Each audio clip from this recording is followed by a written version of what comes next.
I'm David May. Thanks for tuning in to this edition of CID Property Management's online training sessions. Today, we're going to be talking about the role of the association secretary. Now, before we get going, I'd like to mention that this is not a comprehensive, in-depth study of everything you ever needed to know or could know about being an association secretary and all of the California Civil Code and all that kind of stuff. No, that's not what we're doing, but we are going to give you a good overview of your major responsibilities as the association secretary. So with that in mind, let's get going. The first area of responsibility is to oversee giving notice of board and membership meetings. So what all does that entail? Well, you need to give proper notice for board meetings, and that needs to be posted within 4 days or 96 hours of the meeting. And the posting of the notice can be in a prominent place or places within the common area, like your community bulletin board or at the clubhouse or someplace that people typically will congregate and go to within the association. Could also be by first-class mail. You can have it mailed out. Delivery of the notice to each unit in the development by perhaps block committees or somebody like that goes around and hands out newsletters and such as that. Or you could even include it in your newsletter or a similar means of communication. Now, if you do have a standing meeting time and date and location, that's sufficient notification too if it's been published at the beginning of the year. So those are the ways that you would be typically notifying everybody about that. For annual meetings, however, you need to have at least 90 days, 10 to 90 days notice for a non-election type of meeting. And if you have an election meeting, which most of the annual meetings are going to be, you need to give at least 30 days notice because of the election laws that are required.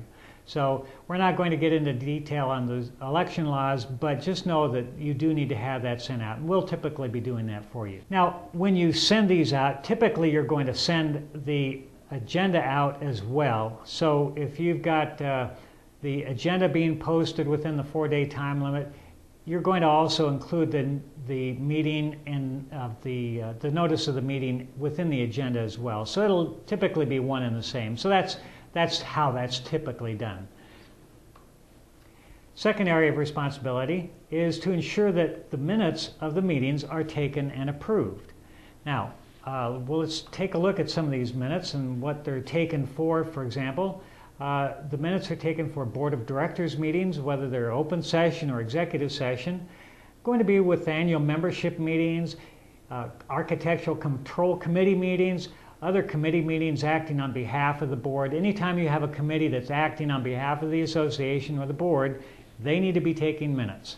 So the purpose of recording those minutes would be to preserve a record of the official actions taken in a meeting by the board, a committee, or the membership.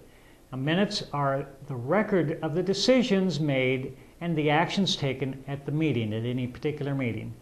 Minutes should not be a word-for-word transcription of all comments made at a meeting, however. So the main primary purpose is to record the decisions of the meeting and the actions taken at the meeting.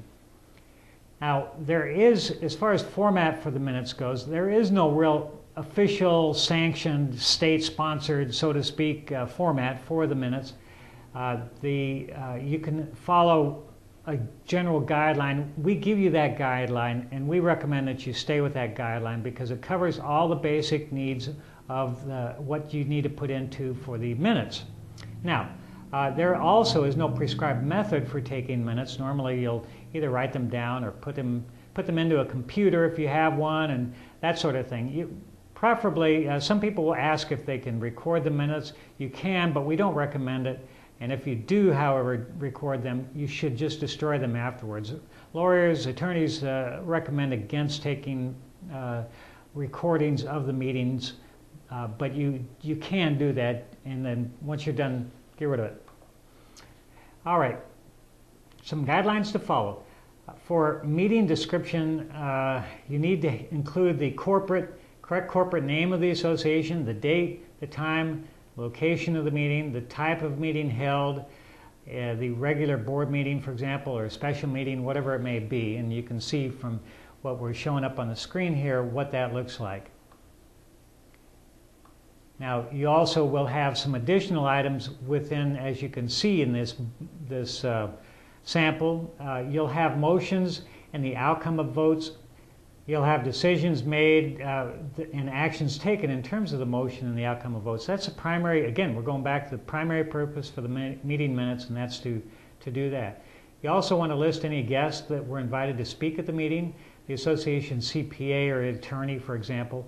Maybe some contractors that are bidding on projects might want to come and make a presentation. General description of matters of the discussed in the executive session would also be noted on there. However, you do not want to include any confidential information for obvious reasons. It's confidential. And then you also want to include the date for the next meeting and the time that the meeting was adjourned. So you can see on the sample minutes here that that's what is included.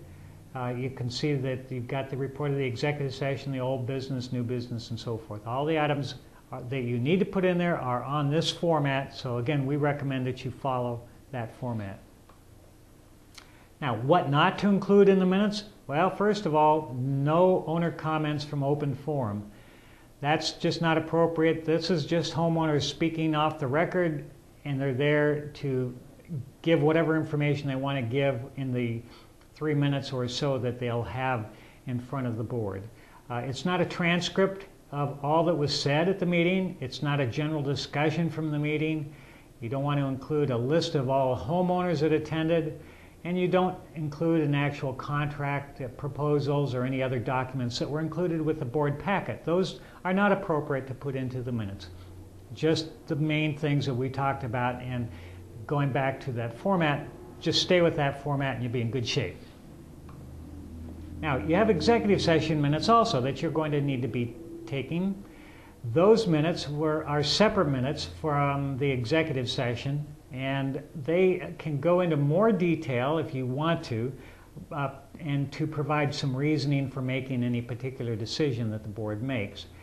Now, you also would approve those typically at the next board meeting. It's usually done in the executive session, but you can do it in open session, although we don't recommend that because of the potential for having confidential information brought out that shouldn't be. And those minutes are not to be distributed to the homeowners. So taking a quick look here at the executive minutes, you can see that it follows the same basic format as the regular session, but it doesn't have all of the, well, it just follows the same basic format. Now here also you see the annual meeting minutes. This is a sample of one type of annual meeting minute that we've had put out there, and it covers all the same basics that we've talked about. There's a little more detail in certain other areas, but it's a different type of meeting than what you would normally have, as opposed to the board meeting or the executive session. The next area of responsibility is to sign a copy of the final approved minutes.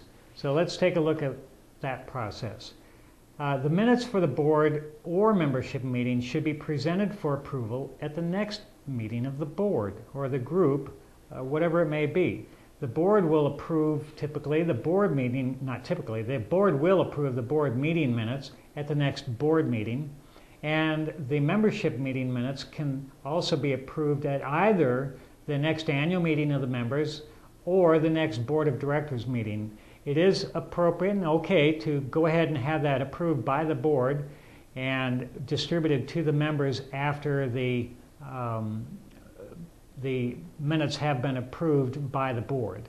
So, continuing on with the approval process, the minutes must be available within 30 days after a board meeting, even if in draft mode. Now, you need to get these out within 30 days. That's state law. So you do have to keep that in mind. Even if you have a quarterly meeting, you still need to get that out. So you can't wait around for them to be approved, because it's going to be another 3 months if you're on quarter to do before you'll be able to do that.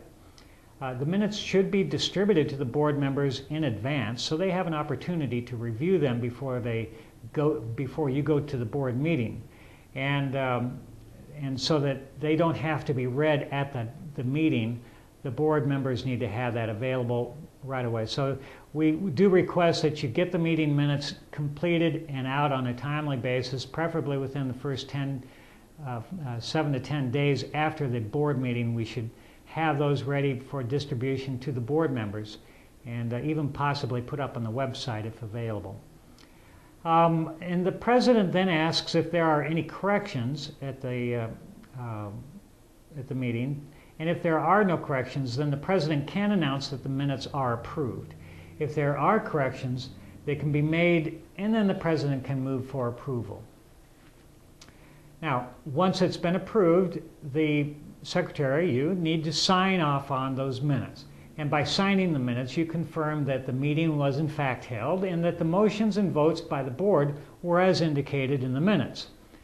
The signed minutes are then admissible as evidence in a court of law. So that's why, again, you don't want to keep putting in a whole bunch of superfluous, unnecessary stuff into those minutes that could be turned around against you in a court of law if for some reason they wound up in some sort of judicial proceeding. Next area of responsibility is to ensure that the association's records are maintained. So let's take a look at that. First of all, storing the minutes. You can keep them available for homeowner review either online or on the website or at your office, or like the association's office if you have a clubhouse, or you can have them kept at our offices where they'll be available for review by the homeowners. The minutes should be permanently available for inspection. We'll get into that aspect of it in a few minutes, but they should also be kept with the corporate records of the association, so they should always be available at all times in perpetuity. There is a thing called the annual minutes disclosure, and the boards must advise the homeowners of their right to obtain copies of the board meeting minutes. How and where to obtain those copies is also included, and the disclosure for that is usually made when the annual budget is sent out to the homeowners. So that's something that has to be done annually, and we take care of that when we put out the annual disclosure packet for the board, or for the association. Now, you need to keep those records for a while, a variety of different records, whether it's the minutes or other records, and there are varying degrees of permanence for those. Permanently, you need to keep certain financial records like the chart of accounts, the general ledgers, year-end financials, tax returns, those sorts of things. Employee medical records need to be kept. The governing documents, obviously, those need to be kept, like the CC&Rs, bylaws, and so forth. All of those need to be kept there that you see on the screen, and as well as the minutes of the meetings, as we talked about earlier, and the deeds, any deeds that you'd have for the association. And then for the 7 years after a certain date, you need to keep certain financial records like accounts payable, accounts receivable, canceled checks, and so forth. All those things you see there under financial. Any expired contracts, any personnel records need to be kept. Insurance records, like anything on reports or claims and policies, that sort of thing, need to be kept for 7 years. Then there's the 4-year cycle for keeping the records. You also have applications for employment need to be kept that long. Financial records, again, you see the list there, like bank deposits and bank statements and budgets and petty cash, that sort of thing. General correspondence, members and third parties, anytime you receive correspondence, those should be kept for about 4 years. For 3 years, all records must be kept for at least 3 years, which would be the current fiscal year and 2 prior, for membership inspection, and that is per California Civil Code. So you need to keep for that period of time, and that's going to have to be available. And then for 1 year, you have the ballots, and those will be kept by the Inspector of Elections for 9 months, and then they'll send them over to our offices for the balance of the time that those records are going to be kept. Now, the next area of responsibility is to oversee the preparation of the membership list. Well, we obviously assist in that to no small end. We've got a variety of different reports that you can look at and get and ask us for, and we can email those to you at any time. So let's take a quick look at what you have available to you from our reporting system. You can see here that there are a variety of reports under Select Reports. You see a group of different types of lists, like Owner's Summary Report or Telephone Directory. All those different types of reports can be sent in terms of the membership list. We can generate all kinds of other reports as well, but this is what we're talking about right now. And you can put it in terms of the owner's last name or their address or what have you as well. And what you see here then is a sample copy of what would be from a homeowner list, where you have the homeowner's name and their address, contact information in terms of their address.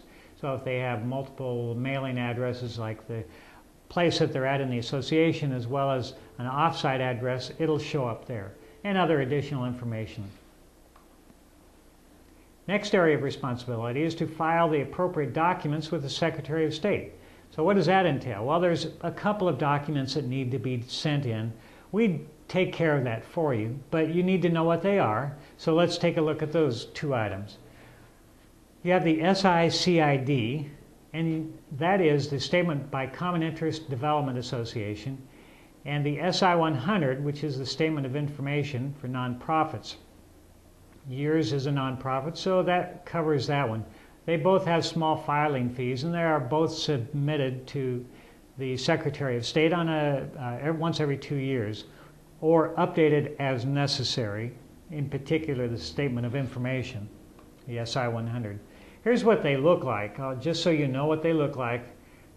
This one here is the SICID. This has general information about the common interest development and where you're at, where the association is located at, that sort of thing.